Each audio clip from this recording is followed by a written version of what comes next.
दो प्रश्न किए। पहला, सिद्धि क्या है और उसका साधन क्या है। दूसरा, मरणासन्न पुरुष का, जो अभी निश्चित हो चुका है मरना, उसको क्या करना चाहिए। और सब मरणासन्न है, कब मर जाए। परीक्षित जी के तो 7 दिन पक्के, अपने तो 7 मिनट भी पक्के नहीं। तो मनुष्य मात्र को क्या करना चाहिए, क्या उद्देश्य है मनुष्य जीवन का, क्या श्रवण करे, क्या जप करे, क्या स्मरण करे और क्या त्याग करे जिससे उसका परम साध्य प्राप्त हो जाए। वैसे श्री सुखदेव जी केवल उतनी देर रुकते हैं जितनी देर गाय दुही जाती है, पर भगवान की कृपा अब 7 दिन 7 रात रुकेंगे। जब महाराज परीक्षित ने ऐसा प्रश्न किया तो व्यास नंदन भगवान श्री सुखदेव जी, देखो यही परमहंसों की स्थिति है। अब बोलना तो पहले वंदना मंगलाचरण कुछ नहीं, ये सिद्धों की स्थिति। कोई मंगलाचरण नहीं श्री सुखदेव जी ने किया। आगे चलकर जब दोबारा प्रश्न करते हैं तब मंगलाचरण ही, भगवान श्री कृष्ण का स्तवन ही करते चले जा रहे हैं। ये सिद्धों की स्थिति है। कुछ स्तोत्र मंगल भगवान का कुछ नहीं। श्री सुखदेव जी ने कहा, राजन तुम्हारा लोकहित के लिए किया हुआ यह प्रश्न बहुत ही उत्तम है, बड़ा उत्तम प्रश्न किया तुमने। पहले होना चाहिए स्तवन वंदन, जब जे ही वाक्य खुले तो पहला वंदन। यही सिद्ध परमहंसों की, अवधूत जनों की स्थिति है। प्रश्न क्या, सीधे उत्तर। प्रश्न की महत्ता, तुमने जगत मंगल के लिए ये प्रश्न किया, बड़ा उत्तम प्रश्न है। आत्मविद सम्मतः पुंसाम श्रोतव्यादि यह परहा। राजन, मनुष्यों के लिए तो बहुत सी बातें कहने को होती हैं, सुनने को होती हैं, स्मरण करने को होती हैं, पर आत्मज्ञानी पुरुष के लिए नहीं।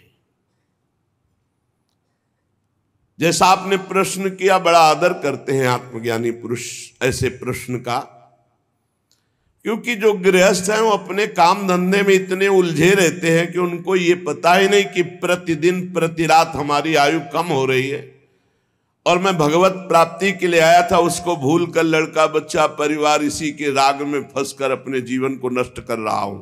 उनको नहीं पता है। सच्ची बानी है, असंख्यों जीव हैं, उनमें से कुछ चंद भाग्यशाली जन हैं जो भगवान का नाम जपते हैं, भगवान की चर्चा। उनमें भी किसी बिरले के हृदय में एक बात है कि मुझे भगवत प्राप्ति करनी है। ये जो गृहस्थ जन है,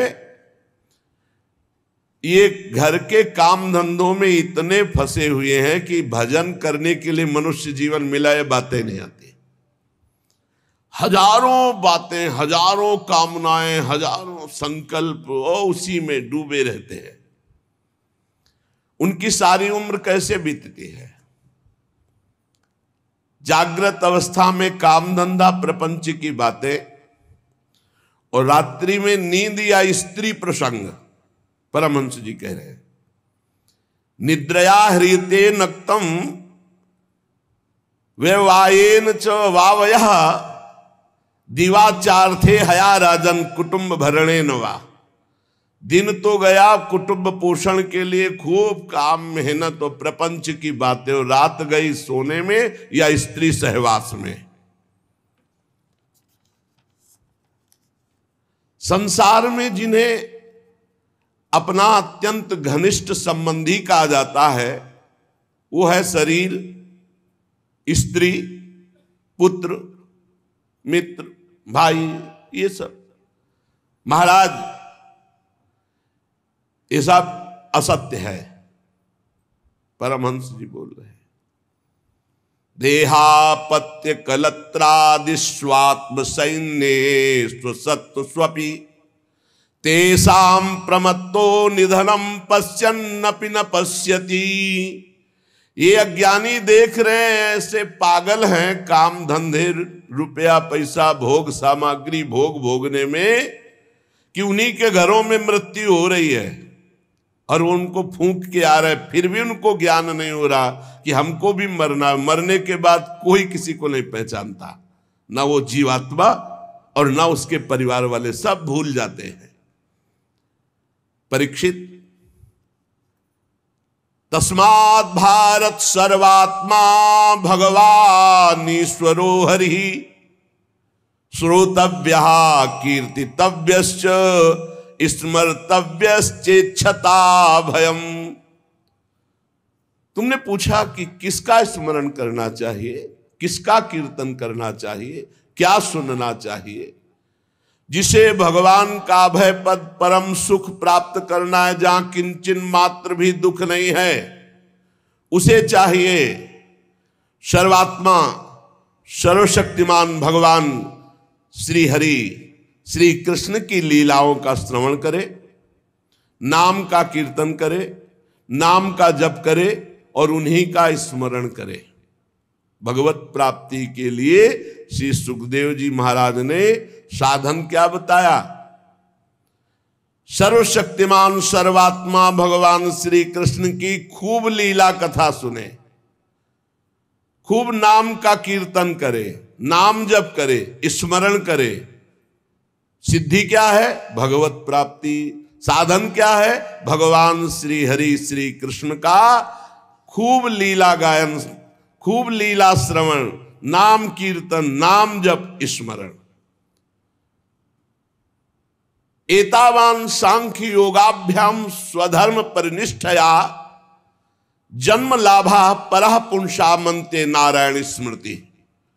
मनुष्य जन्म का सबसे बड़ा लाभ क्या है? चाहे वो सांख्य योग ज्ञान से हो या भक्ति से हो या धर्मनिष्ठा से हो या कर्म योग से हो, सबका फल क्या है?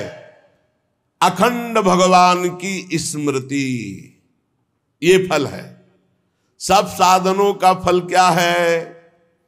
सब साधन कर यह फल सुंदर, प्रभु पद पंकज प्रीति निरंतर। अपने आराध्य देव का निरंतर सतत स्मरण, इसका फल क्या है? मृत्यु के समय भगवान की स्मृति और परम पद की प्राप्ति। जीवन भर साधन भजन करने का फल क्या है? भगवान का अखंड भजन। इसका फल क्या है? अंतिम समय वही अभ्यास भजन का आया और जन्म जन्म की बिगड़ी बन गई, भगवान की प्राप्ति हो गई। परीक्षित, जो निर्गुण स्वरूप में स्थित हैं, विधि निषेध की मर्यादा को लांघ चुके हैं, वो बड़े बड़े जीवन मुक्त महापुरुष भी भगवान श्री कृष्ण की लीला कथा सुनते रहते हैं, गाते रहते हैं, चिंतन करते रहते हैं। फिर विषयी पुरुषों की तो बात जाने दो, जिनका काम हो चुका है, जो निर्गुण अवस्था में स्वरूप बोध में स्थित हैं, जीवन मुक्त हैं, वो भी भगवान की लीला कथा कहते हैं, सुनते हैं। जैसे सनक सनंदन सनातन सनत कुमार जीवन मुक्त महापुरुष, एक प्रवक्ता बन गया, 3 श्रोता बन गए और हर समय हरिश शरणम हरिश शरणम हरिश शरणम। मैं तुम्हें एक महान ग्रंथ का परिचय बताता हूं, जिसका नाम श्रीमद् भागवत महापुराण है। हमारे पिता श्री कृष्ण द्वैपायन भगवान व्यास देव जी ने इसकी रचना की और मुझे अध्ययन कराया। राजर्षि, वैसे तो मेरी निर्गुण स्वरूप परमात्मा में पूर्ण निष्ठा है, निराकार निर्गुण, पर बलात् भगवान श्री कृष्ण की रूप माधुरी ने मेरे हृदय में ये सगुण रूप की आसक्ति पैदा कर दी और मैंने 18,000 श्लोक अपने पिता श्री कृष्ण द्वैपायन व्यास देव जी से अध्ययन किया, कंठस्थ किया। श्री कृष्ण की रूप माधुरी ने मुझे आकर्षित कर लिया। तुम भगवान के कृपा पात्र हो और ब्रह्म ऋषियों के भी कृपा पात्र हो, संतों से तुम्हें प्रेम है, इसलिए मैं तुम्हें पुराण सुनाऊंगा। जो इस लीला कथा के प्रति थोड़ी भी श्रद्धा रखेगा, श्री सुखदेव जी के वचन, उसकी चित्तवृत्ति शुद्ध हो जाएगी और भगवान श्री कृष्ण के चरणों में अनन्य प्रेम होगा और बहुत शीघ्र वो इस माया मोह से मुक्त हो जाएगा। जो लोग इस लोक या परलोक की किसी भी भोग की इच्छा रखते हैं, उनकी समस्त कामनाएं पूर्ण हो जाएंगी ये महापुराण सुनने से। और जिनको संसार दुखमय अनुभव होने लगा है, वो मोक्ष प्राप्त करना चाहते हैं, तो इस लीला कथा सुनने के परिणाम में उसे मोक्ष की प्राप्ति होगी। जिसे लोक परलोक के भोग चाहिए उसे भोग प्राप्त होगा, जो मोक्ष चाहता है उसे मोक्ष की प्राप्ति होगी। और जो साधक योग संपन्न होना चाहता है, सिद्धियां प्राप्त करना चाहता है, उसको सिद्धियों की प्राप्ति होगी। जो ज्ञान प्राप्त करना चाहता है उसे तत्व ज्ञान प्राप्त होगा। पर सबको चाहिए कि भगवान के नाम का प्रेम से खूब कीर्तन करे, खूब जप करे। हर प्रश्न का उत्तर यही होता है। श्री सुखदेव जी महाराज कह रहे सबको चाहिए हरेर नामानुकीर्तनम,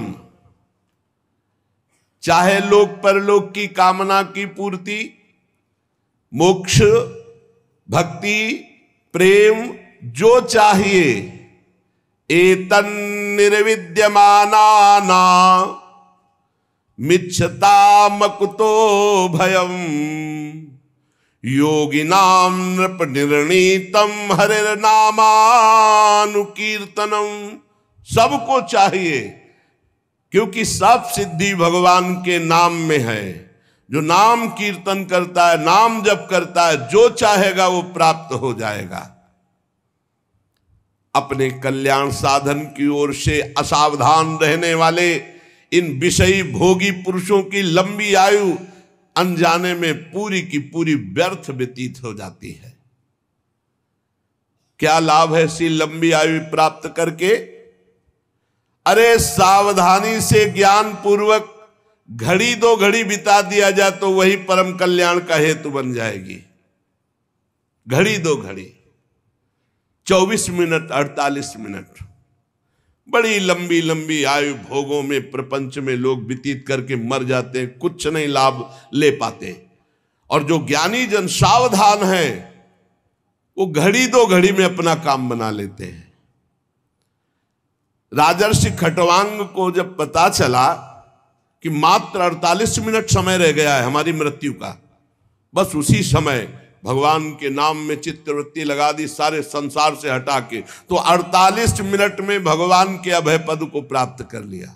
आपके पास तो अभी समय है, आप निराश ना हो, निरंतर नाम जप करो। कई बार कहा है, आप ध्यान दीजिए सत्संग में कि हर समय राधा राधा हम जप रहे हैं, किसी समय मृत्यु हुई तो हमें भगवान की प्राप्ति हो जाएगी, परम पद मिल जाएगा। परीक्षित, अभी तो तुम्हारे जीवन की अवधि 7 दिन की है। खडवांग ने 48 मिनट में भगवत प्राप्ति की थी। चिंता मत करो, इसी 7 दिन में तुम्हें परम पद में विस्थापित कर दूंगा। जब कोई संत, जब कोई गुरु कहे चिंता मत करो तो हृदय शीतल हो जाना चाहिए, विश्वास होना। ए परीक्षित, खडवांग ने 48 मिनट में भगवत प्राप्ति की, तुम्हारे 7 दिन, चिंता मत करो, परम पद में मैं विराजमान करूंगा। मृत्यु का समय आने पर वही घबराते हैं जिन्होंने जीवन में भजन नहीं किया। घबराना नहीं चाहिए, वैराग्य से युक्त होकर शरीर संबंध को काट देना चाहिए। अब जीवन भर शरीर संबंध में रहो, मैं पुरुष मैं स्त्री, तो बुढ़ापे में काट पाओगे? नहीं। यावत स्वस्थमिदम कलेवरम यावच्च दूरे जरा, जब तक बुढ़ापा दूर है, शरीर स्वस्थ है, रोगी नहीं हुआ, तब तक मन को प्रभु में लगा लो, अन्यथा जैसे आग लगने पर कुआं खोदना व्यर्थ है, ऐसे ही बुढ़ापे में भजन नहीं होता। नहीं होता, ये सब नाटकबाजी, भजन नहीं होता। अभ्यास जीवन में किया नहीं भजन। जो अभ्यास कर रहे हैं वो देख ले, और जिन्होंने अभ्यास नहीं किया वो भगवान में चित्तवृत्ति लगा देंगे। यहां संसारी लोग कहते हैं अरे तुम्हारी भजन की अवस्था है, तो जो बोल रहा भजन की अवस्था उससे पूछो तुम्हारी अवस्था क्या है, तुम भजन करते हो? ये जीवन बड़ा कीमती है, केवल भगवत प्राप्ति के लिए। महामुनि परमहंस शिरोमणि श्री सुखदेव जी कह रहे हैं, धैर्य के साथ घर से निकलकर तीर्थ या भगवत धामों का आश्रय ले और वहां एकांत में भगवान का नाम जप या प्रणव गुरु प्रदत्त आ उ मा, मन ही मन खूब जप करे। जैसे गोकर्ण जी ने अपने पिता को उपदेश किया, छोड़ो चलो भजन में। बड़ा कठिन है, बड़ा कठिन है, बातें बनाना अलग है, बहुत कठिन है। जब कोई भगवत प्राप्ति की चाह करना किसी भी संयोग से प्रारंभ करता है तो लड़का बच्चा और पत्नी और परिवार इतना प्यारा लगना लगता है कि पूछो मत। मतलब कैसे तुम्हें बताएं, तुम मोह में हो इसलिए नहीं जानते हो। थोड़ा हटो वैराग्य की तरफ, तब पता। भगवत मार्ग कोई खिलवाड़ नहीं है। अगर थोड़ी भी आशा है तो वही पहुंच जाओगे। थोड़ी भी आशा, इसीलिए आशा का कनेक्शन ही काट दिया जाता है। बड़ा धैर्य रखकर घर से निकले किसी धाम या तीर्थ। अगर अपना कल्याण करना, पूरा जीवन गृहस्थी में व्यतीत कर दिया तो अंतिम बनाओ। किसी धाम या तीर्थ का आश्रय लेकर भगवान का निरंतर नाम जप करते हुए या प्रणव का जप करते हुए बुद्धि को सब जगह से हटा ले, कोई हमारा नहीं। जैसे तितिक्षु ब्राह्मण की कथा एकादश स्कंद में आएगी श्रीमद् भागवत में। जब उसका सब धन नष्ट हो गया, परिवार वाले छोड़ दिए, शरीर बुढ़ापा, तब उसने निश्चय किया अब जितनी आयु बची भगवान को देंगे। तो इतना महापुरुष हो गया कि भगवान उसके चरित्र का गायन किए एकादश स्कंद में। इंद्रियों को सब जगह से हटा ले, बुद्धि को हटा ले, किसके बल से? नाम जप के बल से। और विचार करे कि जैसे हमने पहले बहुत शरीर छोड़े, ऐसे अब इस शरीर छोड़ने का समय आ रहा है। मुझे बिल्कुल विचलित नहीं होना, मेरा कोई नहीं भगवान के सिवा। अब वो भगवान के चिंतन में डूबे और भगवान का ध्यान करे। भगवान के ध्यान करते करते जब वो भगवान में तन्मय हो जाता है, वो आनंद से युक्त हुआ, सोई तमोगुण रजोगुण सतोगुण तीनों क्षीण हो गए और वो भगवान के परम पद को प्राप्त हो जाता। पर बड़ा कठिन है, जीवन में अभ्यास नहीं किया तो ये नहीं कर पाओगे, बिल्कुल नहीं कर पाओगे। परीक्षित जी ने पूछा कि आपने जिस धारणा की बात बताई, धारणा से ही तो ध्यान होता है। जो आपने कहा कि बहुत जल्दी परम पद प्राप्त हो जाता है, तो उसका स्वरूप क्या है? श्री सुखदेव जी ने कहा, बहुत ध्यान देने योग्य बात। परीक्षित, ये धारणा वही कर सकता है जो आसन जीत चुका है। ले, आसन जीत चुका है, 3 घंटे बिना किसी भी तरह के हिले डुले सिद्धासन या पद्मासन में बिल्कुल मूर्तिवत, उसे कहते हैं आसन विजयी। 3 घंटे सिद्धासन पद्मासन, इन्हीं को आसनों में गणना की गई है। ये सुखासन तो जनसाधारण लोगों का आसन है। शांत एकदम, नाम या मंत्र, बिल्कुल हिलना डुलना नहीं, बिल्कुल हिलना डुलना नहीं। गुरु कृपा से इनका सबका अभ्यास पूर्ण हुआ। बहुत आनंद। थोड़ी देर तो भीषण कष्ट होता है, फिर शून्याकार स्थिति होती, शून्य एकदम शरीर शांत, बस लक्ष्य में स्थिति है। पहले आसन विजयी, फिर श्वास विजयी। ये जो है श्वास ऐसे पाउडर या आटा ऐसे रख दिया जाए और उसमें धक्का ना लगे तो उसको कहा जाता है प्राणों का संयमन कर चुका है। फिर आसक्ति विजयी, न शरीर में आसक्ति न परिवार में आसक्ति। फिर इंद्रिय विजयी, तब बुद्धि के द्वारा वो धारणा बनती भगवान के ध्यान की। आसन, श्वास, आसक्ति, इंद्री, मन, बुद्धि सब पर विजय प्राप्त किए, तब भगवान के रूप का ध्यान। इसीलिए कहते हैं नाम जप करो, भगवान के आश्रित रहो, भगवत प्राप्ति हो जाएगी। हमारी बात को पकड़ लो, नाम जप करो, भगवान के आश्रित रहो, आश्रित भरोसा दृढ़ भगवान का और नाम जप, सब ठीक हो जाएगा, सब ठीक हो जाएगा, सब ठीक हो जाएगा। ये बात पकड़ लो। ये कार्य रूप संपूर्ण विश्व जो कुछ भी था, है, होगा, ये सब का सब ये माया है नहीं, भगवान है इसमें। ये विराट भगवान का स्वरूप है। जल, अग्नि, वायु, आकाश, अहंकार, महातत्व और प्रकृति, ये 7 आवरणों से घिरा हुआ भगवान का ब्रह्मांड शरीर है, विराट रूप। ये धारणा की जाती है भगवान के सिवा कुछ नहीं, सब भगवान है। तत्वज्ञ पुरुष धारणा के लिए वर्णन करते हैं, कैसे भगवान है सब कुछ। बोले जो भगवान का विराट रूप है, तलवे में पाताल लोक, तलवे से पाताल प्रकट हुआ, उनकी एड़ियां और पंजे रसातल लोक, गुल्फ एड़ी के ऊपर की जो जगह है उससे महातल, ये नीचे है पृथ्वी के, और पैर के पिंडे तलातल। विश्वमूर्ति भगवान के दोनों घुटने सुतल लोग, जांघें वितल, 2 जांघें इसलिए वितल और अतल, पेंडु भूतल, और उनके नाभि रूप, ये जो भूतल है ये पेंडु, नाभि रूप आकाश, नाभि से आकाश,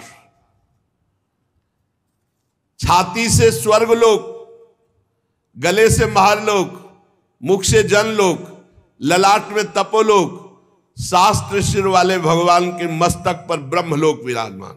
विराट भगवान इतने बड़े हैं, उन्हीं से सारे लोग घिरे हुए। जितने भी इंद्रादि देवता वो सब भुजा में, जितनी भी दिशाएं वो सब कान से, जितने भी शब्द वो सब श्रवणेंद्री से, अश्वनी कुमार नासिका के छिद्र से, गंध घ्राणेंद्री और धधकती हुई अग्नि की ज्वाला भगवान के मुख से, भगवान के नेत्र से अंतरिक्ष और नेत्र से ही सूर्य और देखने की शक्ति ये प्रकट हुई। दोनों पलके खुलना और बंद होना, इसी से सृष्टि का लय और रचना होती है, इसी से रात और दिन का विभाग प्रकट हुआ। भ्रू विलास मात्र से ये सब रचना होती है और नष्ट हो जाती है। भ्रकुटी विलास सृष्टि लय होई। भगवान के तालु से जल का प्रादुर्भाव और रस का प्रादुर्भाव हुआ, और वेदों को भगवान की श्वासों से प्रादुर्भाव, जाकी श्वास वेद श्रुति चारी।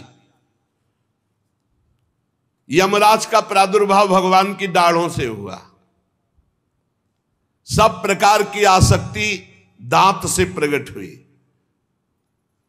और जगन मोहिनी माया का प्रादुर्भाव मुस्कान से हुआ, और ये अनंत सृष्टि एक कटाक्ष से प्रकट हुई विराट भगवान के। ऊपर के ओठ से लज्जा, नीचे के ओठ से लोभ, छाती से धर्म, पीठ से अधर्म भगवान के प्रकट हुआ। प्रजापति जनेन्द्री से प्रकट हुए, मित्रावरुण भी वहीं से, समुद्र भगवान की कोख से, बड़े बड़े पर्वत भगवान की अस्थियों से, विराट पुरुष की नाड़ियों से नदियां, रोम से वृक्ष, जितने वृक्ष सब कुछ विराट भगवान ही बने हुए हैं। प्रबल वायु, भगवान के श्वास खींचने और छोड़ने से। भगवान की चाल ही से काल प्रकट हुआ, इसलिए उनकी चाल कोई जान नहीं सकता। भगवान की चाल से ही गुण प्रकट होकर चक्कर लगा रहे, सतोगुण, रजोगुण, तमोगुण। और चाल चलने से ही कर्म का प्रादुर्भाव हुआ। भगवान के केश से बादलों का प्रादुर्भाव हुआ, भगवान के वस्त्र से संध्या का प्रादुर्भाव हुआ।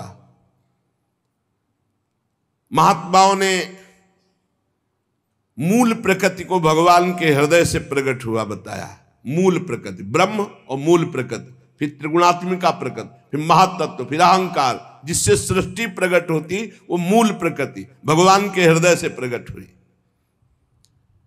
सब विकारों का खजाना मन, सब विकारों का खजाना मन भगवान से प्रकट हुआ। उसी से चंद्रमा प्रकट हुआ। भगवान के चित्त से महातत्व का प्रादुर्भाव हुआ। भगवान के अहंकार से रुद्र भगवान का प्रादुर्भाव हुआ। भगवान के नखों से घोड़े, खच्चर, ऊंट, हाथी, इनका प्रादुर्भाव हुआ।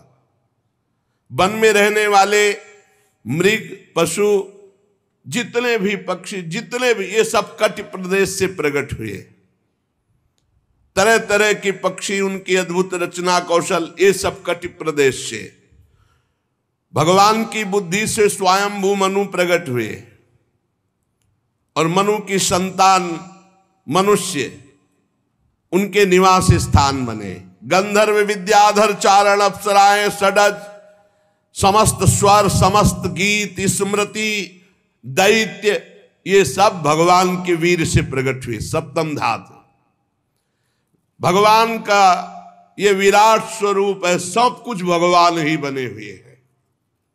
परीक्षित, मैंने तुम्हें भगवान के विराट स्वरूप का वर्णन किया। जैसे स्वप्न देखने वाला स्वप्नावस्था में अपने आप को अनेक रूपों में देखता है, पदार्थ भी वही, व्यक्ति भी वही, कुछ और नहीं, केवल वही स्वाप्निक। ऐसे ही ये सब स्वाप्निक है। विराट भगवान ने जो पैदा किया माया के द्वारा, ये सब स्वाप्निक है। इसमें सत्य केवल भगवान है। जो इसमें रम जाता है उसका अधापतन हो जाता है। इस रचना में जो रम जाता है उसका अधापतन हो जाता है, दुर्गति को प्राप्त होता है। श्री सुखदेव जी ने कहा, सुनो परीक्षित, सृष्टि के प्रारंभ में जो ब्रह्मा जी भगवान के नाभि कमल से प्रकट हुए, उन्होंने इन्हीं विराट पुरुष की धारणा की थी। तब उनको स्मृति प्राप्त हुई थी, जो प्रलय काल में विलुप्त हो जाती है। उन्हीं की दृष्टि से अमोघ बुद्धि निश्चयात्मिका हो गई। तब ब्रह्मा जी ने जगत को पुनः रचा, जो प्रलय के पहले था। ये वेदों की ऐसी वर्णन शैली है कि लोगों की बुद्धि स्वर्ग आदि में फंस जाती है। जीव वासना स्वप्न जैसे देखता है, ऐसे स्वर्गलोक भी है। एक थोड़ा अच्छा स्वप्न है, कुछ नहीं। सच्चे सुख की प्राप्ति से जीव वंचित हो जाता है, वो है भगवत प्राप्ति। इसलिए विद्वान पुरुष को चाहिए कि जितना ये मायाकृत नाटक है, जितने से काम चल जाए उतना काम चलाओ, और हर समय नाम जप करो, समय व्यर्थ मत जाने दो। ये सब माया है, मायाकृत रचना है। जितना प्रयोजन जिस वस्तु से रखोगे उतने ही बंधते चले जाओगे। अपनी बुद्धि को बचाओ, वस्तु, व्यक्ति, स्थान से और श्री भगवान में लगाओ। संसार के पदार्थ प्रारब्ध के अधीन हैं। चाहे जितना पढ़ लिख ले हो, अगर तुम्हारे प्रारब्ध में है कि धन मिलेगा तो मिलेगा, नहीं तो पढ़े डिग्री लिए घूमो, ना नौकरी मिलेगी ना धन मिलेगा। लेकिन भगवान का भजन कर लो तो भगवान मिल जाएंगे। प्रारब्ध के अधीन नहीं, सुख दुख प्रारब्ध के अधीन है, पक्का समझ लो। तुम्हारा प्रयत्न निष्फल होगा यदि तुम्हारे प्रारब्ध में धन नहीं है। प्रारब्ध में धन है तो प्रयास ना होने पर भी देख लो खूब धन वैभव, लेकिन प्रारब्ध में सुख और दुख होता है, भगवत प्राप्ति नहीं। इसलिए ऐसा भजन करो कि प्रारब्ध को नष्ट कर दो, सुख और दुख से परे परमानंद में निमग्न हो जाओ। ये मनुष्य शरीर इसलिए मिला है। परीक्षित, जब जमीन में सोने से काम चल सकता है तो पलंग के लिए क्यों प्रयास करे? भजन करो, काहे को? जब भुजा भगवान ने दी है उससे तकिया का काम चल जाता है तो तकिया लाने की आवश्यकता क्या है? भजन के लिए जन्म हुआ, भजन के लिए। जब अंजलि से काम चल सकता है तो बहुत से पात्र बटोरने की जरूरत क्या है?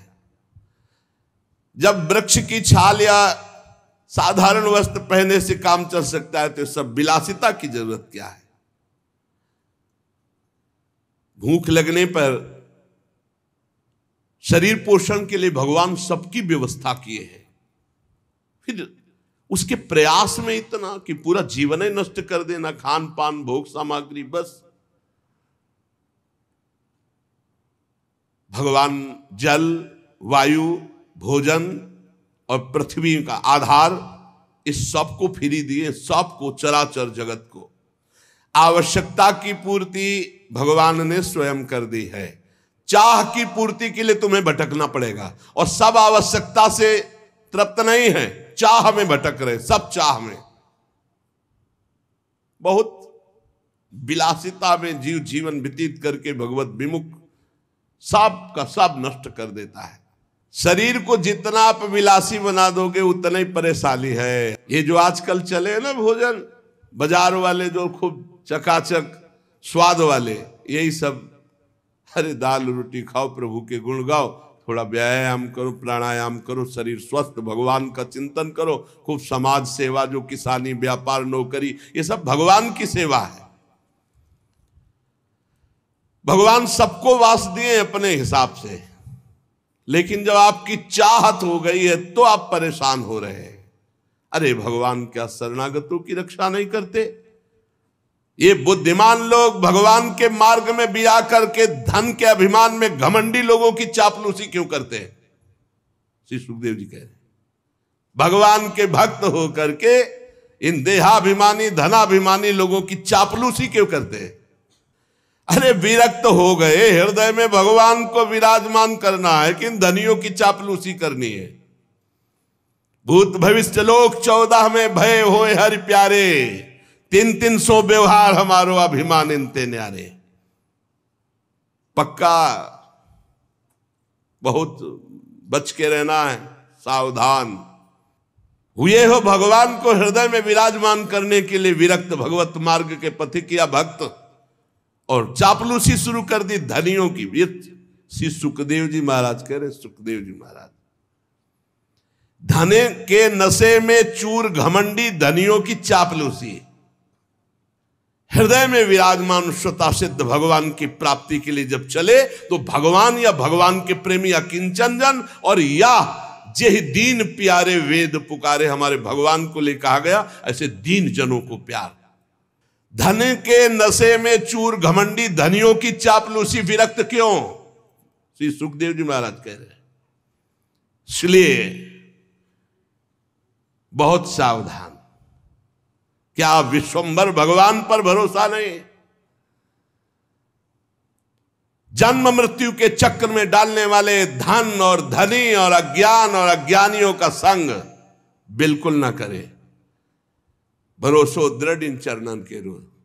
अरे कुबेर जैसे जिनके सेवक हैं, अनंत महिमामयी लक्ष्मी जी जिनकी दासी हैं, उन भगवान के दास होकर किसी से आस, कहावै मोर दासा करे तुच्छ नरन के आशा, तो कहां रहा विश्वासा। रुपया पैसा बढ़ जाना, भोग विलासिता में रत होना, ये कोई महानता का लक्षण है क्या? महानता का लक्षण है चित्तवृत्ति को भगवान के चिंतन में समस्त दोषों का नाश करके, ये महानता का लक्षण है।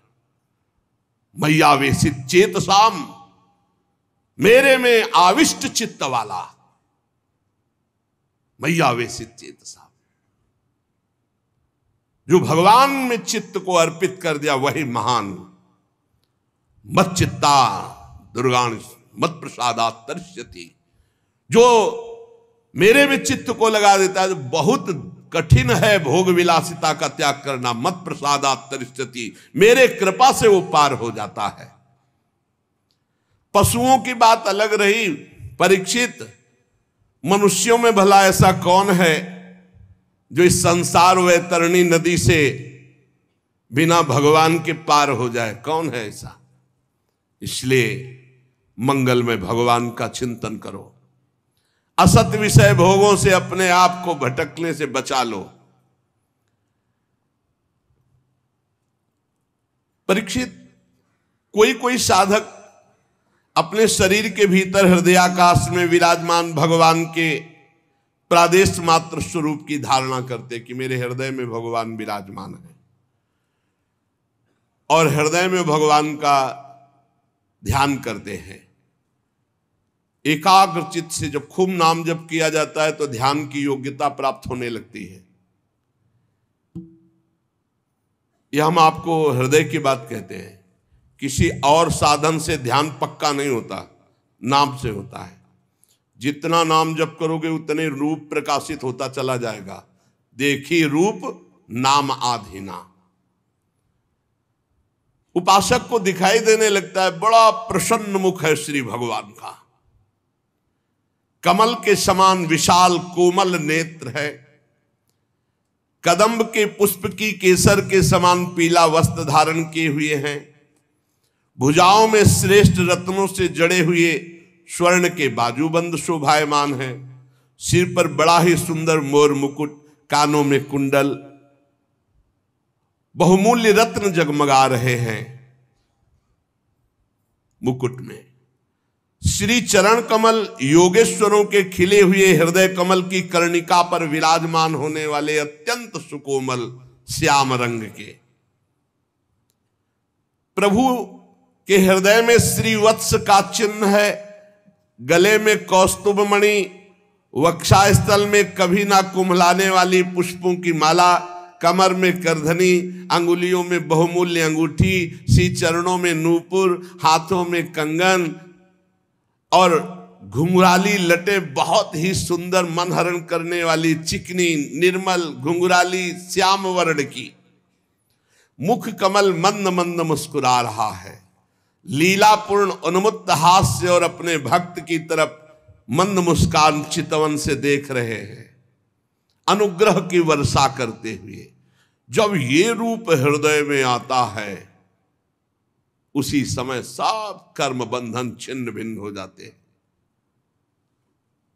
बिना भगवान के रूप दर्शन के कर्म बंधन, इसे भगवत प्राप्ति कहते हैं, भगवत साक्षात्कारी।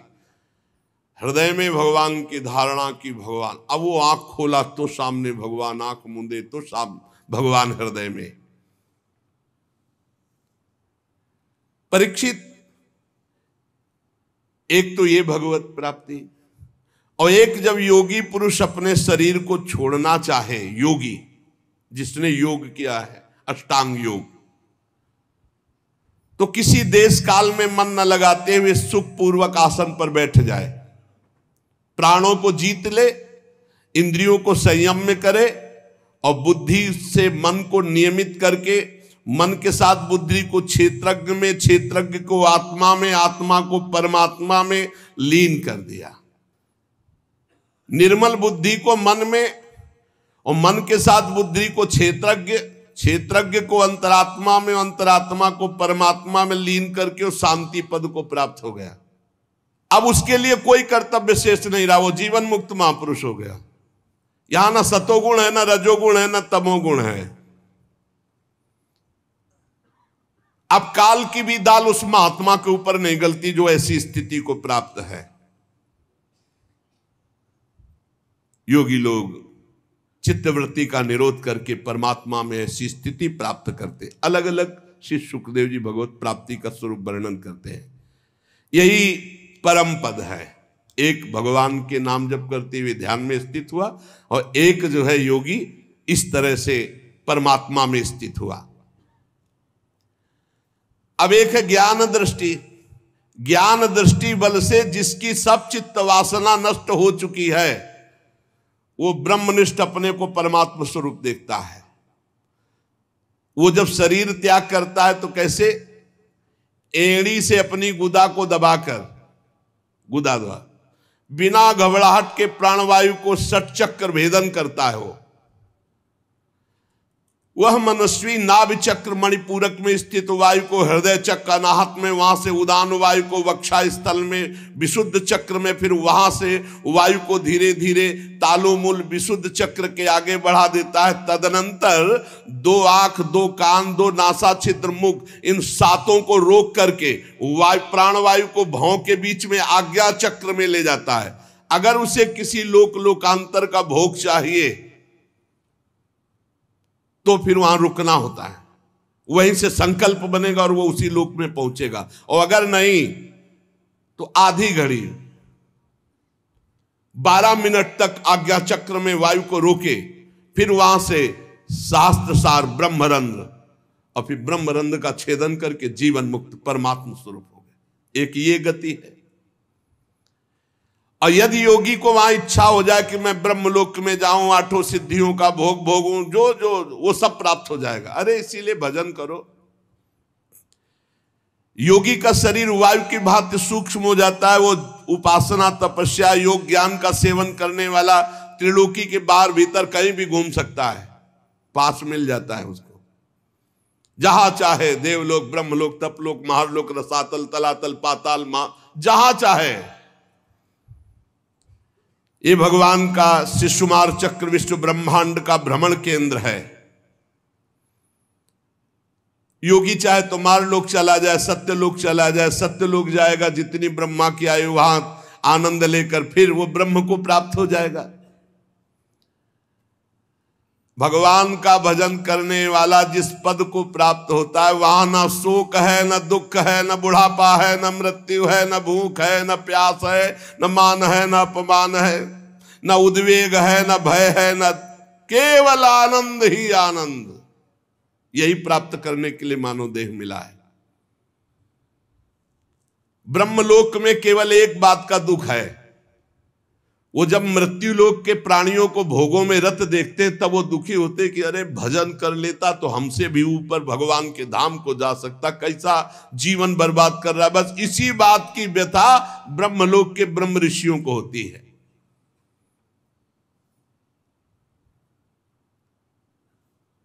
जो ज्योतिर्मय भगवान के स्वरूप को प्राप्त करता है, घ्राणेन्द्रिय को गंध तन्मात्रा में, रसना को रस तन्मात्रा में, नेत्र को रूप तन्मात्रा में, त्वचा को स्पर्श श्रोत्र को शब्द तन्मात्रा में, कर्मेंद्रिय को अपनी अपनी क्रिया शक्ति में अपने अपने सूक्ष्म स्वरूपों को प्राप्त करा देता है। पंचभूतों को स्थूल सूक्ष्म आवरणों को पार करके अहंकार में प्रवेश करता है। सूक्ष्म भूतों को तामस अहंकार में, इंद्रियों को राजस अहंकार में, मन और इंद्रियों को अधिष्ठात्र देवताओं को सात्विक अहंकार में, इसके बाद अहंकार के सहित लय रूप गति के द्वारा महातत्व में, और महातत्व प्रकृति रूप आवरण में, और प्रकृति रूप ब्रह्म में। अब वो ब्रह्म प्राप्त। ये सब योगियों की गति। बड़ा कठिन है ब्रह्म प्राप्ति, वो बड़ा सरल है। राधा राधा राधा मान लो। इसीलिए हम बार बार कहा करते हैं कि हम ऐसे अंधविश्वास में नहीं बोल रहे, बहुत सोच समझ के, बहुत जीवन यात्रा करके बोल रहे हैं। नाम जप करो, भगवान के आश्रित रहो, सारे कर्म भगवान को समर्पित कर दो, भगवत प्राप्ति हो जाएगी। नहीं देखो कितनी कठिन है, जो तुम समझ नहीं सकते वो करना होता है। तब वो परमाणु यहाँ फोड़ करके, एक की ब्रह्मरंध्र फोड़ करके हो रही, सुना था? कुछ नहीं पता, बस राधा राधा जपो और जो कर्म हो भगवान को अर्पित करो। वो आनंद स्वरूप परमात्मा को प्राप्त होता है। कितनी नाम की महिमा है। पुत्र के बहाने नारायण बुलाया तो कौनो चक्र नहीं तोड़ना पड़ा और संसार चक्र टूट गया, भगवान की प्राप्ति हो गई। इसीलिए आनंदित रहो, वृंदावन धाम मिल गया भगवान। कितना कठिन। इसीलिए धूप की गर्मी तब तुम्हें छाया समझ में आएगी कि भगवत प्राप्ति है क्या। संसार चक्र में पड़े हुए मनुष्य के लिए बहुत सरल भगवत प्राप्ति। भगवान श्री कृष्ण की लीला कथा गायन, नाम जप, उनकी सेवा, जिससे अनन्य भक्ति हो जाए तो बहुत सरलता पूर्वक भगवत प्राप्ति हो जाए।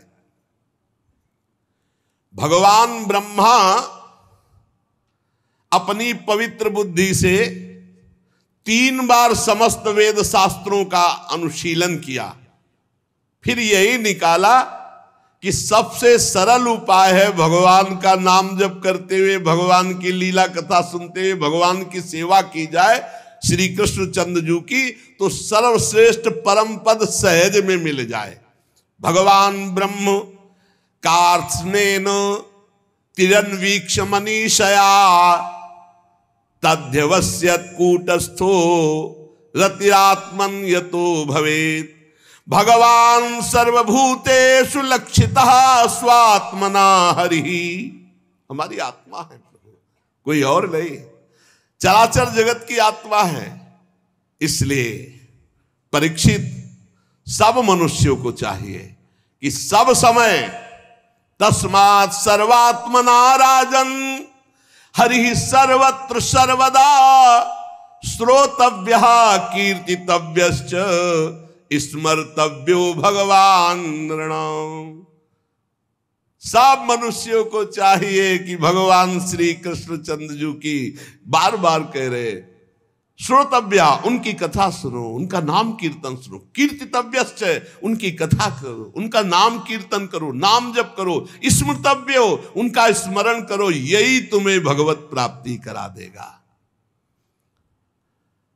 भगवान के संत जन बड़े उदार हैं जो भगवान की लीलामृत का, कथामृत का पान कराने के लिए अहेतुकी भाव से दान करते हैं। खूब कानों के दोनों में भर भर कर ये भगवत लीलामृत पान करो, इससे तुम्हारे हृदय का विषैला विष उतर जाएगा, शुद्ध हो जाएगा और तुम्हें इसी जन्म में भगवत प्राप्ति हो जाएगी।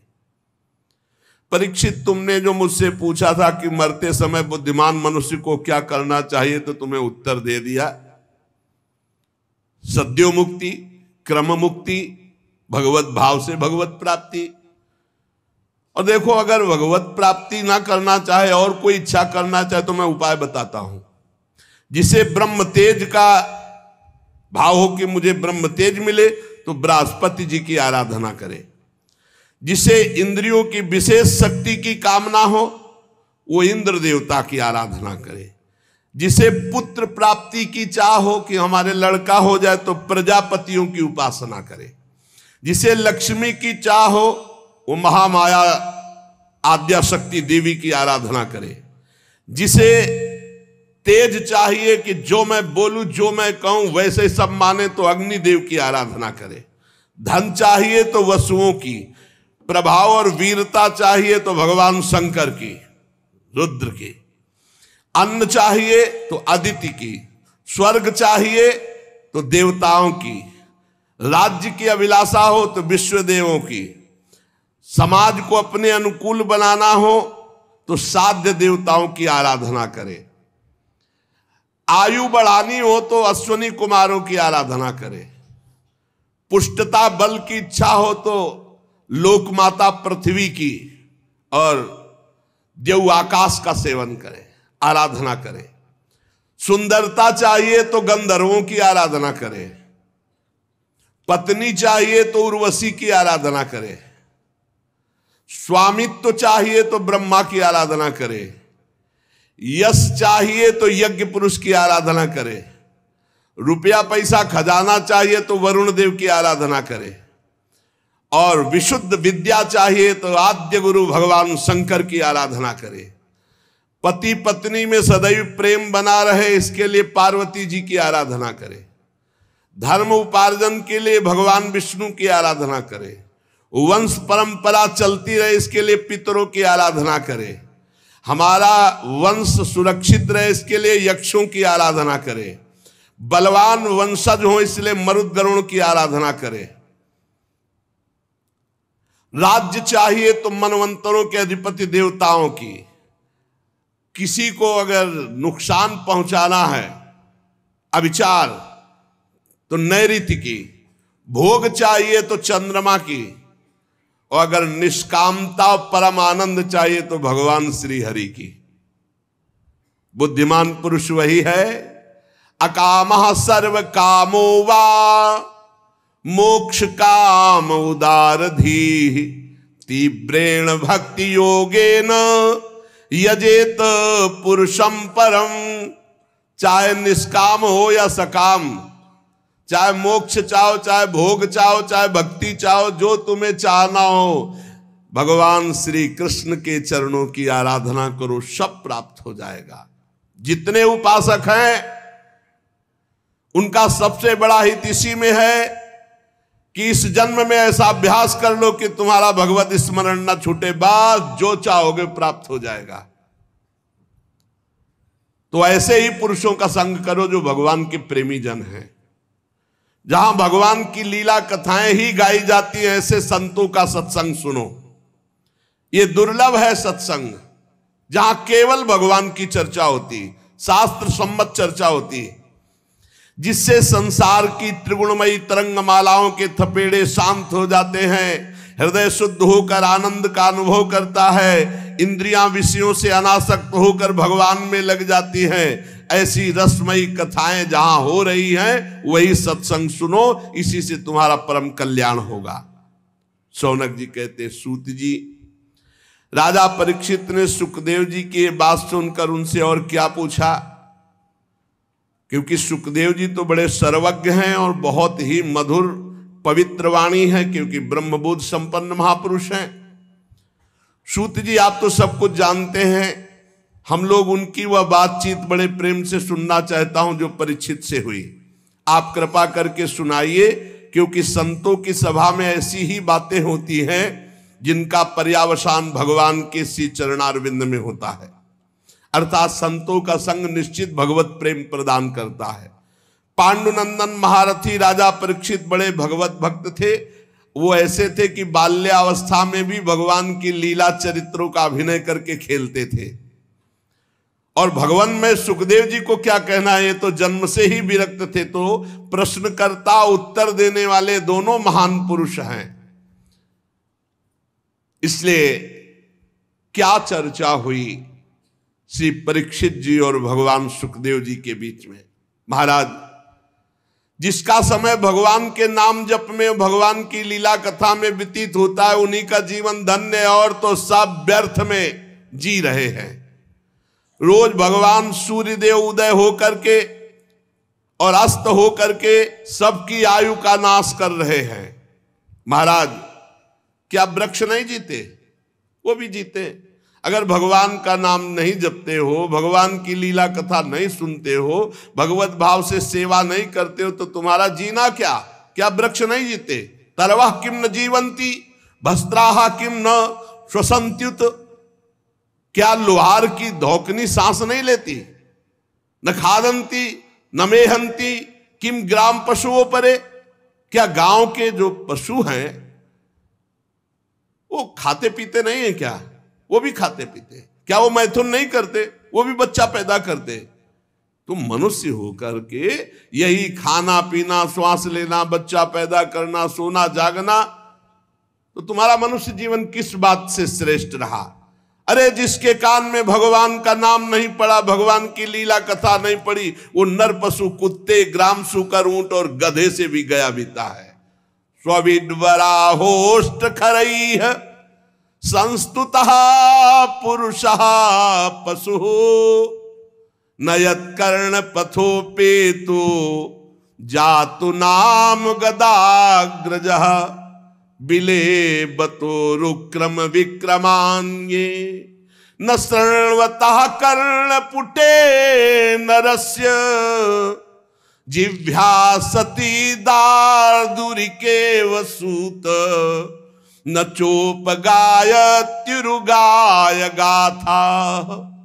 आहा, जिसके कान में भगवान का नाम नहीं पड़ा, भगवान की लीला कथा नहीं पड़ी, वो मनुष्य पशु, कुत्ते, ग्राम सूकर, ऊंट और गधे से भी गया बीता है।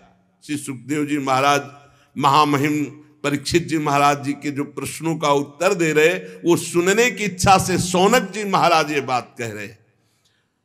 सूत जी, जो मनुष्य भगवान श्री कृष्ण की कथा कभी नहीं सुनता, उसके कान बिल के समान है। कान का महत्व है भगवान का नाम सुनना, भगवान की चर्चा सुनना। जिन हरि कथा सुनी नहीं काना, श्रवण रंध अहि भवन समाना। वो बिल के समान है जिसमें सांप रहता है, वो बिल। श्रवण रंध अहि भवन समाना, जिन छेदों में सांप आदि रहते हो छेद मात्र है, जिनमें भगवान का नाम भगवान की चर्चा नहीं गई। और जो जीव भगवान की लीला कथा का गायन नहीं करती, जिव्यासती दादुर ये केवल मेढक की जबान के समान है। जो नहीं करही राम गुण गाना, जीह सुदादुर जीह समाना। जिव्यासती दादुर केवल, जिसकी जबान भगवान की चर्चा नहीं करती, भगवान का नाम नहीं लेती, वो टर टर दिन भर बात करते रहते, मेढक की तरह बेकार है। और जो सिर कभी भगवान श्री कृष्ण के चरणों में और संतों के चरणों में नहीं झुकता, वो व्यर्थ है। ते सिर कटु तुमरी समतूला, जे नमत हरि गुरु पद मूला। जो भगवान के चरणों में, संतों के चरणों में, गुरुदेव के चरणों में सर नहीं झुकता, कड़वी लौकी के समान व्यर्थ है। वो रेशमी वस्त्र और सुसज्जित मुकुट धारण करने में भी वो बोझा मात्र है। जो हाथ भगवान की सेवा पूजा नहीं करते, वो सोने के कंगन से भूषित होने पर भी मुर्दे के हाथ है। हाथों की महत्ता भगवान की सेवा, समाज की सेवा, माता पिता की सेवा, संत गुरु की सेवा, पशु पक्षी की सेवा। जो आंखें भगवान का श्री विग्रह का दर्शन नहीं करती, संतों के दर्शन नहीं करती, वो जैसे मोर के पंख में आंख बनी हुई है, व्यर्थ ऐसे ही है। नयनन संत दरस नहीं देखा, लोचन मोर पंख सम लेखा। जिनके नेत्र भगवान का श्री विग्रह और संत जन गुरुजनों के दर्शन नहीं करते, बेकार के चिन्ह मात्र वो नेत्र हैं। जो मनुष्य अपने पैरों में चलने की शक्ति रखकर धाम की परिक्रमा नहीं करता, भगवान की लीला स्थलियों का भ्रमण नहीं करता, वो बेकार के पैर हैं, उन पैरों का कोई महत्व नहीं। जिस मनुष्य ने भगवत प्रेमी संतों के चरणों की धूल कभी सिर पर नहीं धारण की, भगवान की भक्ति नहीं हृदय में आई, तो जीता मुर्दे के समान है। आहा, जीता हुआ मुर्दा कौन है? जिसके हृदय में भगवान की भक्ति नहीं। जिन हरि भगति हृदय नहीं आनी, जीवित सौ समान ते प्राणी। जिस मनुष्य ने भगवान के चरणों में चढ़ी हुई तुलसी की गंध नहीं सूंघी, सराहना नहीं कि आहा हो भाग्य, आज हमें भगवत प्रसादी तुलसी जी मिली, आज भगवत प्रसादी माला मिली, आज भगवत प्रसाद पाने को मिला, उसका जीवन व्यर्थ है। सूत जी, वो हृदय नहीं लोहा है जिसमें भगवान के प्रति प्रीति नहीं, भगवान के नामों के प्रति प्रीति नहीं, भगवान की लीला कथा के प्रति प्रीति नहीं, वो जीवन व्यर्थ है। इसलिए भगवान के परम भक्त आत्मविद्या विशारद भगवान श्री सुखदेव जी ने परीक्षित जी के सुंदर प्रश्न करने पर बड़ा सुंदर उत्तर दिया होगा, हम सब सुनना चाहते हैं।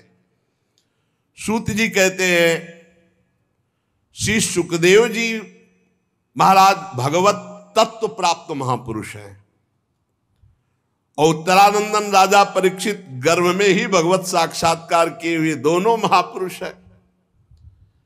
शरीर, पत्नी, पुत्र, महल, पशु, धन, भाई, बंधु, निष्कंटक राज्य, सब का सब एक क्षण में त्याग दिया, सबकी ममता, और ममता त्याग कर गंगा किनारे भगवान की प्राप्ति के लिए एक क्षण में सब कुछ त्याग दिया।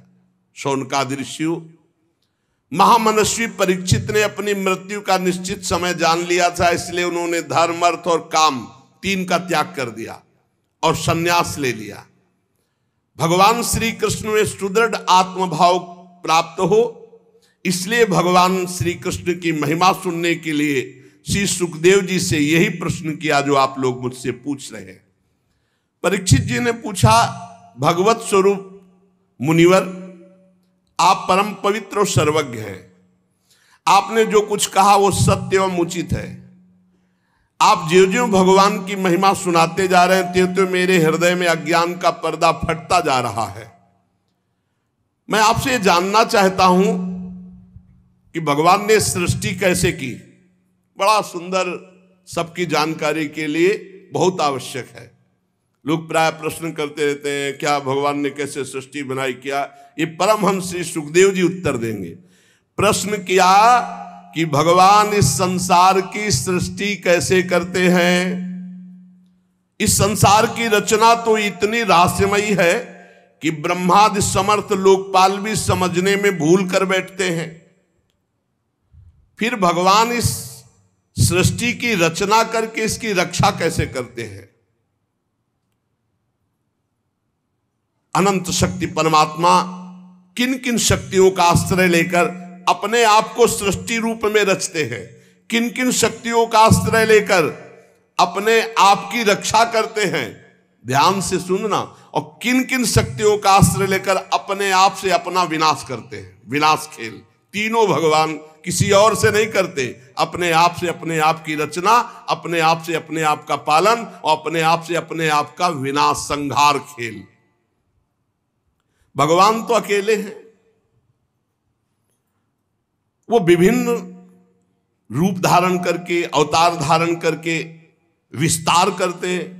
इसलिए आप ही ऐसे ब्रह्मज्ञानी महापुरुष हैं जो हमारे संदेह का निवारण कर सकते हैं। श्री सूत जी कहते हैं, राजा परीक्षित ने भगवान के गुणों का वर्णन करने के लिए जब ऐसा प्रश्न किया, अब देखो, अब ध्यान आया कि भगवान का मंगलाचरण करना चाहिए। सारे उत्तर पीछे ही देती है। अब श्री सुखदेव जी को, ओहो, उन पुरुषोत्तम भगवान के चरण कमलों में मेरे कोटि कोटि प्रणाम। प्रश्नोत्तर यह है परमहंस स्थिति, जो संसार की उत्पत्ति स्थिति प्रलय की लीला करने के लिए शतोगुण रजोगुण तमोगुण रूप तीन शक्तियों को स्वीकार करके अपने आप को ब्रह्मा रूप में, भगवान विष्णु रूप में और भगवान शंकर के रूप में सृजन पालन और संहार करते हैं। चराचर प्राणियों के हृदय में अंतर्यामी रूप से विराजमान, जिनका स्वरूप और उपलब्धि का मार्ग बुद्धि का विषय नहीं, जो स्वयं अनंत है, जिनकी महिमा अनंत है, जिनके अंश से ब्रह्मा विष्णु और महादेव प्रकट हुए, भगवान श्री कृष्ण को हम नमस्कार करते हैं। हम पुनः पुनः उन भगवान श्री कृष्ण के चरणों में नमस्कार करते हैं जो सत्पुरुषों का दुख मिटाकर उन्हें प्रेम दान करते हैं, दुष्टों की सांसारिक बढ़ती रोककर उन्हें मुक्ति देते हैं, और हम परमहंसों के एकमात्र आश्रय हैं, उनकी अभीष्ट वस्तु का दान करते हैं। चर अचर समस्त प्राणी श्री कृष्ण की ही मूर्ति हैं। चर अचर समस्त प्राणी श्री कृष्ण की ही मूर्ति है। इसलिए श्री कृष्ण का किसी के प्रति पक्षपात नहीं है। ऐसे मैं श्री कृष्ण को नमस्कार करता हूं, बड़े ही भक्त वत्सल है। अब पूरा ध्यान, हठ पूर्वक भक्तिहीन कठोर साधना करने वाले लोग जिनकी छाया भी नहीं छू सकते, हठ पूर्वक कठोर साधना, भक्ति विहीन जीवन, तो जिनकी छाया भी नहीं छू सकते, अरे जिनके समान कोई नहीं है, फिर उनसे बढ़कर कैसे हो सकता है।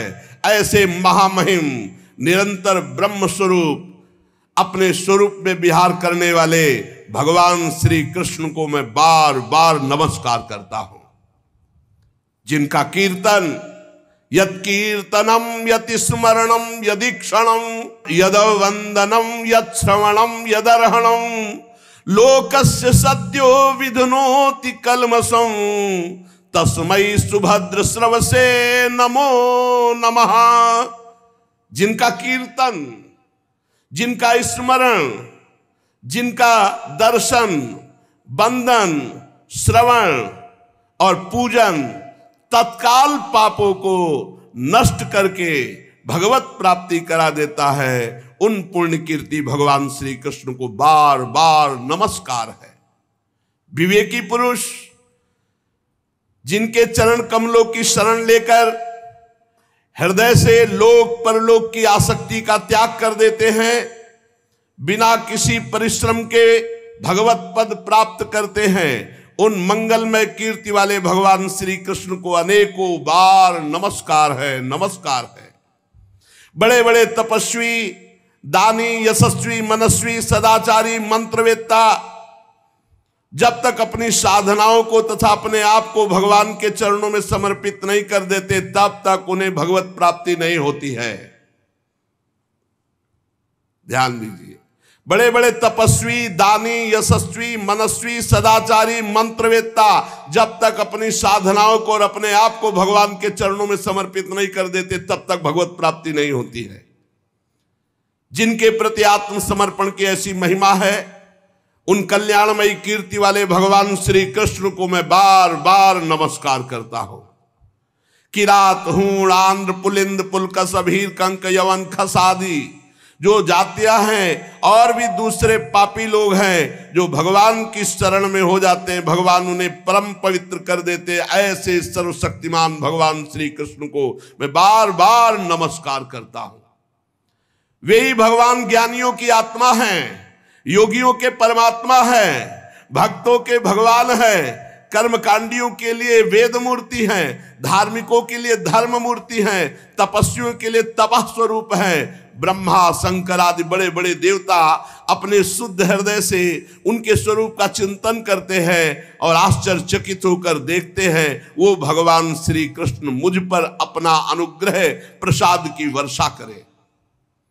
जो समस्त संपत्तियों के स्वामिनी जो लक्ष्मी देवी हैं, उनके जो स्वामी हैं, समस्त यज्ञों के भोक्ता हैं, सबके फलदाता हैं, प्रजा के रक्षक हैं, सबके अंतर्यामी हैं, समस्त लोकों के पालन करता है, पृथ्वी देवी के स्वामी हैं, वही यदुवंश में प्रकट होकर के अंधक, वृष्ण एवं यदुवंश के लोगों की रक्षा की, उन लोगों के एकमात्र आश्रय रहे वे भक्तवत्सल भगवान श्री कृष्ण, जो संतों के सर्वस्व हैं। मुझ पर प्रसन्न हो, मैं उन्हें नमस्कार करता हूं। विद्वान पुरुष जिनके चरण कमलों के चिंतन रूपी समाधि से शुद्ध हुई बुद्धि के द्वारा आत्म तत्व का साक्षात्कार करते हैं, उनके दर्शन करते हैं, अपनी अपनी मति रुचि के अनुसार उनके स्वरूप का वर्णन करते हैं, पर पार आज तक कोई नहीं पाया। वे प्रेम और मुक्ति को लुटाने वाले भगवान श्री कृष्ण हम पर प्रसन्न हो, मैं उन्हें नमस्कार करता हूं।